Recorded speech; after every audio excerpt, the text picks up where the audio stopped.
2024 లేదా 25లో డిగ్రీ లేదా బీటెక్ చదివారా? సాఫ్ట్వేర్ జాబ్ కోసం ఎదురు చూస్తున్నారా? అయితే కోడ్ జ్ఞాన్ 100 డేస్ కోర్సులో చేరండి, జాబ్ సాధించండి. నమస్తే, వెల్కమ్ టు సుమన్ టీవీ. ప్రస్తుతం మనతో పాటు హైకోర్టు అడ్వకేట్ నాగేశ్వరరావు పూజారి ఉన్నారు. వారితో మాట్లాడదాం. హలో సార్, కామెంట్స్లో వచ్చిన క్వశ్చన్ ఏంటి అని అంటే, మగవాళ్ళు అప్లై చేసుకుంటే డివోర్స్కి అసలు త్వరగా కాదు కదా, ఎంత ఇదైనా రాదు. అదే ఆడవాళ్ళు అయితే వెంటనే వాళ్ళకి డైవర్స్ ఇవ్వడానికి కోర్టులు ముందుకు వస్తున్నాయి, కేసుని తీసుకోవడానికి ముందుకు వస్తున్నాయి. ఫస్ట్ ఆఫ్ ఆల్ ఇది ఎంతవరకు కరెక్టు?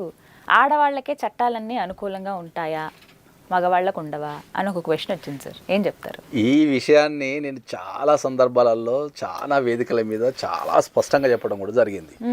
ఫస్ట్ భారతదేశంలో ఉన్న ప్రాబ్లం ఏంది అంటే, మనం చట్టాల కంటే ఎక్కువ మోరల్కి వాల్యూ ఇస్తుంటాం. మనం ఓకే, చట్టాల కంటే ఎక్కువ మోరల్కి ఎందుకు వాల్యూ ఇస్తామంటే ఎందుకు అంటే ఏంటంటే, ఇంకా చాలా గ్రామాలలో చాలా ఊర్లలో ఇప్పటికి కూడా చట్టాలు కానీ కోర్టులు కానీ యాక్సెసిబిలిటీ లేదు ఇప్పటికీ. ఓకే, ఏదన్నా గొడవ అయినా పంచాయతీ జరిగినా ఇప్పటికీ ఊర్లలో పంచాయతీ పెట్టుకొని సెటిల్మెంట్లు చేసుకొని కాగితాలు రాసుకోవడం. ఇప్పటికి కూడా కరీంనగర్ లాంటి సిటీలో కానీ వరంగల్ లాంటి సిటీలో కానీ కోర్టు ముంగట నోటరీ డైవర్స్ ఇప్పించేసుకుని వెళ్ళిపోతుంటారు. వస్తారు, అడ్వకేట్ దగ్గర కూర్చొని రాసుకుని మీ ఇద్దరం విడిపోయినాం, ఈ కండిషన్స్ టర్మ్స్ అని రాసుకొని పేపర్ తీసుకొని వెళ్ళిపోతుంటారు అడ్వకేట్ దగ్గర. సో ఒక విషయం ఏంటంటే, చట్టం వేరు మోరల్ వేరు, రెండు చాలా తేడా ఉంటాయి. ప్రధానంగా ఇప్పటికీ నెత్తినోరు బాదుకొని చెప్తున్నా, నేను ఇప్పుడు మళ్ళా కూడా చెప్తున్నా ఏంటంటే, చట్టాలు అనేటివి ఎప్పుడు కూడా ఆడవాళ్ళకు అనుకూలంగానో మగవాళ్ళకు అనుకూలంగా లేకుండా ఉండటం అనేది ఉండదు. ఎప్పుడు చట్టం అనేది చట్టమే, అందరికి ఒకటే చట్టం, ఆడవాళ్ళకైనా మగవాళ్ళకైనా అందరికి ఒకటే చట్టం. కాకపోతే ఏంటంటే, మన భారతదేశం అనేది పితృస్వామ్య కుటుంబం కాబట్టి, అంటే కొద్దిగా మెయిల్ డామినేషన్ అది ఎక్కువ ఉంటుంది కాబట్టి, ఆ మెయిల్ డామినేషన్ నుంచి ఒక ఆడపిల్లని రక్షించడానికి కొన్ని ప్రొవిజన్స్ అనేటివి ఏర్పాటు చేయడం జరిగింది. ఎక్స్ట్రా కొన్ని ప్రొవిజన్స్ ఏర్పాటు చేయడం జరిగింది. ఇప్పుడు మీకు అర్థమయ్యే భాష చెప్పాలంటే, ఇప్పుడు నేనున్నా అనుకుందాం, సపోజ్ ఒక మగోడు ఇంట్లో నుంచి వెళ్ళిపోతే ఎక్కడైనా బతికేస్తాడు, వాడిని ఎవడు పట్టించుకోడు. అదే ఒక ఆడపిల్ల వెళ్తే బతకగలుగుతుంది ఇంట్లో నుంచి? అట్లాంటి ఒక ఆడపిల్ల వెళ్ళగలగల పరిస్థితి వస్తే మరి ఆమె ఎక్కడ ఉండాలా? ఒక మగోడు వెళ్ళగొడితే ఆమె ఎక్కడ ఉండాలా? కాబట్టి ఆమెకి అట్లా ఎవరైనా వెళ్ళగొట్టకుండా రైట్ టు రెసిడెన్స్, అంటే ఆ ఇంట్లో నివసించే అధికారం చట్టం ప్రొవిజన్ ఇస్తుంది. అంటే ఇట్లాంటి ప్రొవిజన్స్ మాత్రం ఇస్తారు వాళ్ళకి, అంతే అంతే తప్ప ఆడవాళ్ళకు అనుకూలంగా చట్టాలు ఉంటాయి, మగవాళ్ళకి అనుకూలంగా కూడా కొంచెం ఎక్కువగా వాళ్ళకే ప్లస్ అన్నట్టుగా భావించి దీంట్లో చాలా స్పష్టంగా చెప్పిన. ఇప్పుడు ఒక మగోడు ఇంట్లో నుంచి వెళ్ళిపోతే మనకి ఏ రకమైన ఇబ్బందులు రావు. ఆ రకంగా ఆలోచించి ఇలాంటి ప్రొవిజన్స్ పెట్టారు, అంతే కదా. ఇప్పుడు ఒక మగోడు ఇంట్లో నుంచి వెళ్ళిపోతే ఏ రకమైన ఇబ్బందులు రావు. ఎక్కడ పడితే అక్కడ తినచ్చు, ఎక్కడ పడితే అక్కడ వండుకోవచ్చు, వెళ్ళొచ్చు, ఏదైనా చేసుకోవచ్చు. ఒక ఆడపిల్ల వెళ్ళగలుగుతుందా? ఇంట్లో నుంచి వెళ్ళిపోయి ఉండలేదు కదా సమాజంలో. సో మరి ఒక ఆడపిల్లని ఒక మగోడు కనుక ఇంట్లో నుంచి వెళ్ళగొడితే మరి వాళ్ళకి రక్షణ ఎవరు ఇవ్వాలా?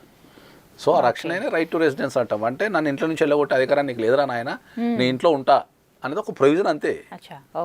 పంచాయతీ వేరే, మళ్ళీ వాళ్ళిద్దరి మధ్యలో పంచాయతీ ఏముందని అది వేరే విషయం. ఒక ప్రస్తుతానికి ఏదన్నా కారణం వల్ల ఆడపిల్ల బయటికి వెళ్ళి ఉండలేదు కాబట్టి మరి ఆమెకు ఒక రక్షణ ఇవ్వాలి కదా మనం, కాబట్టి చట్టపరంగా ప్రొవిజన్ అనేది ఏర్పరిచాలి, అంతే.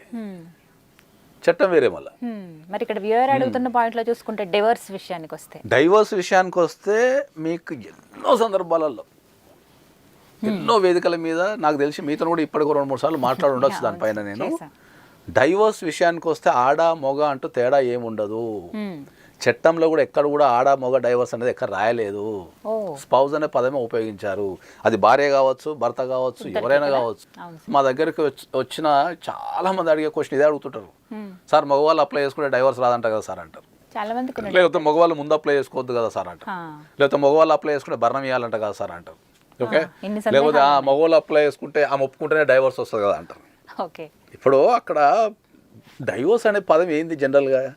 అత్యంత సాధారణ భాషలో డైవర్స్ అంటే ఏంది జనరల్గా? ఒక వ్యక్తితోని కలిసి జీవించలేని పరిస్థితి ఉంటే, ఈ వ్యక్తితోని ఈ కారణాల వల్ల నేను కలిసి జీవించలేను కాబట్టి ఆ వ్యక్తి నుంచి నాకు చట్టపరంగా నన్ను సపరేట్ చేయండి అనడమే డైవర్స్. అంతే, ఎంతో సింప్లిఫై దీన్ని. ఇంకా డైవర్స్ అనేది పెద్ద పదార్థం, అర్థం కాని పదార్థం ఏం కాదు. ఒక వ్యక్తితోని ఏ కారణం చేతనైనా ఆమె ప్రవర్తన వల్ల కావచ్చు, లేకపోతే ఫైనాన్షియల్ ఇష్యూస్ ఉండొచ్చు, లేకపోతే ఏమన్నా జనరల్గా డిసీజెస్ ఉండొచ్చు, లేకపోతే ఇంకేదన్నా ఉండొచ్చు. ఒక వ్యక్తితోని ఒక ఇంటి కింద నేను కలిసి జీవించలేను, కాబట్టి నాకు డైవర్స్ ఇవ్వండి అని అడగటమే డైవర్స్ అంతే. కోర్టుకి వెళ్ళి ఆడగాని మొగ్గాని చేయాల్సిన విషయం ఏముంటుంది? ఈ వ్యక్తితోని ఈ కారణాల వల్ల నేను కలిసి జీవించలేకపోతున్నా కాబట్టి నాకు డైవర్స్ ఇవ్వండి అంటది. కోర్టు అక్కడ వీళ్ళు ఆడనా మొగనా లేకపోతే ఇది అన్ని పట్టించుకోదు. ఈ రాసినవి అనేటివి కరెక్టా కాదా, ఇవి ప్రూవ్ చేసుకున్నారా లేదా, ఓకే ప్రూవ్ చేసుకుంటారే కలిసి ఉండలేడు కదా డైవర్స్ ఇస్తున్నా తీసుకోవటం అంతే. నువ్వు రాసిన విషయాన్ని ప్రూవ్ చేసుకోలేదు అనుకో, అరే నువ్వు రాసిన విషయాన్ని నువ్వు ప్రూవ్ చేసుకోలేదు, నువ్వు ఉట్టిట చెప్తున్నావు రాబోయే నీకు డైవర్స్ అవసరం లేదు నేను డిస్మిస్ చేస్తున్నా పోటర్ అంతే. ఇది అత్యంత సాధారణ లాంగ్వేజ్లో ఒక అత్యంత సాధారణ వ్యక్తి మాట్లాడుతుంది. టెక్నికల్ టర్మ్స్ కానీ కండిషన్స్ కానీ లేకపోతే అర్థం కాని పదార్థం ఏమి కాదు ఇది. కానీ ఎందుకు సార్ మరి కాంప్లికేట్ చేశారు ఇష్యూని? కాంప్లికేట్ వీళ్ళు ఫీల్ అవుతున్నారు అంతేనా? కాంప్లికేట్ ఏం ఫీల్ అవుతున్నారు? వీళ్ళు ఫీల్ అవుతున్నారు. ఎందుకు ఫీల్ అవుతున్నారు? సమాజంలో ఎక్కడ పోయినా ఆడవాళ్ళకి రక్షణ ఇవ్వాలనే ఒక సిస్టమ్ అనేది మన నరనరలో జీర్ణించకపోయింది కాబట్టి నీ ఆస్తి గుంజుకుంటుంది అనగానే వామో నా ఆస్తి గుంజుకుంటుంది అని ఆస్తిలో వాటా అయ్యాలి. ఈ ఆస్తిలో వాటా అయ్యాలనేది చట్ట ప్రకారం ఎక్కడ లేదు. ఎన్నో సందర్భాల్లో కూడా చెప్పినాం భార్యకు ఆస్తిలో వాటా అనే సిస్టమ్ లేదు. కాకపోతే పూర్వకాలంలో కూడా ఏంది అంటే మనకు తరతరాలుగా ఏంటంటే ఒక ఇద్దరు వ్యక్తులు విడిపోయినప్పుడు ఆడపిల్ల ఎట్లా బతుకుతుంది అని చెప్పేసి ఎంతో కొంత ధనం కానీ లేకపోతే ఒక ప్రాపర్టీ ఉంటే ప్రాపర్టీ కానీ ఇచ్చి ఆ అమ్మాయిని పంపిస్తుండే. పిల్లలు ఉండొచ్చు కదా, పిల్లలు ఎట్లా బతకాలి వాళ్ళ చదువులు కదా అని చెప్పి అట్లా అది అట్లా బాగా మార్కెట్లో పాతకపోయింది. ఇంకా సో ఇంత మనం సింప్లిఫై చేసి ఇంత సింపుల్గా ఇంత నీట్గా మనం చెప్తుంటే కూడా మళ్ళీ ఇప్పటికి ఈ రోజు కూడా అడిగే క్వశ్చన్ ఏంది అంటే మొగోళ్ళు అప్లై చేసుకుంటే రాదంట కదా. ఓకే మొగోళ్ళు అప్లై చేసుకుంటే రాదంట కదా, మొగోళ్ళు ముందు అప్లై చేద్దంట కదా, పిల్లం ఒప్పుకుంటేనే వస్తుందంట కదా అంటారు. అంటే ఇప్పుడు ఈ దేశంలో ఇప్పటి వరకు ఇట్లాంటి సందర్భాల్లో ఏ మొగోనికి డైవర్స్ రాలేదా? నా దగ్గర కొన్ని లక్షల డైవర్స్ ఉన్నాయి, రమ్మని చెప్పండి నేను ఆర్డర్ కాపీలు ఇస్తాను. మీ దగ్గరికి మగవాళ్ళే ఫస్ట్ వచ్చున్నారా సార్ డివోర్స్? అందరూ వస్తారు. ఇప్పుడు ఎవరు బాధ కలిగితే వాళ్ళు వచ్చేస్తారు మన దగ్గరికి. ఆడవాళ్ళు మగవాళ్ళు అంటే ఏమి ఉండదు, అందరూ వస్తారు మన దగ్గరికి. కాకపోతే ఎక్కువ క్వశ్చన్స్ ఏంటంటే ఇవే క్వశ్చన్స్. మగవాళ్ళు వస్తే ఇవే క్వశ్చన్స్, వేసుకోవద్దంట కదా సార్, అట్లంట కదా ఇట్లంట కదా, మనం ముందు కేసు పెట్టడం కానీ రకరకాల క్వశ్చన్స్. మనం చాలా సందర్భాల్లో నేను ఎందుకు ఇంత చెప్తున్నా అంటే ఏంటంటే ఇప్పుడు ఒక విషయం మీద అవగాహన లేకపోవడం ద్వారా ఏం జరుగుతుంది ఎన్నో సందర్భాలు చెప్తున్నా నేను. నన్ను అందరూ తిడుతూనే ఉన్నారు ఇప్పటికి రోజు. నాకు సహతాగా శత్రువులు ఎక్కువ, క్లయింట్ పరంగా శత్రువులు ఎక్కువ, పేరు కంటే ఎక్కువ. ఎందుకంటే ప్రతి ఓడు నా పెన్లాంత నుంచి నువ్వు డైవర్స్ ఇప్పించినావు, నా మొగ్గు నుంచి డైవర్స్ ఇప్పించినావు అని కచ్చగడి తిరుగుతుంటారు. నేనేమంటా వీళ్ళందరికీ అర్థం కాని విషయం ఏంది, ప్రతిరోజు మనం టీవీలలో చూస్తూనే ఉన్నాం భర్తను చంపిన భార్య, భార్యను చంపిన భర్త, ప్రతిరోజు చూస్తున్నాం. అది కారణం ఏదైనా కావచ్చు, కారణం డబ్బు కావచ్చు, లేకపోతే ఇల్లీగల్ ఎఫైర్ కావచ్చు, అర్థం చేసుకోపోవటం కావచ్చు, తాగటం కావచ్చు, అది ఏ కారణమైనా కావచ్చు.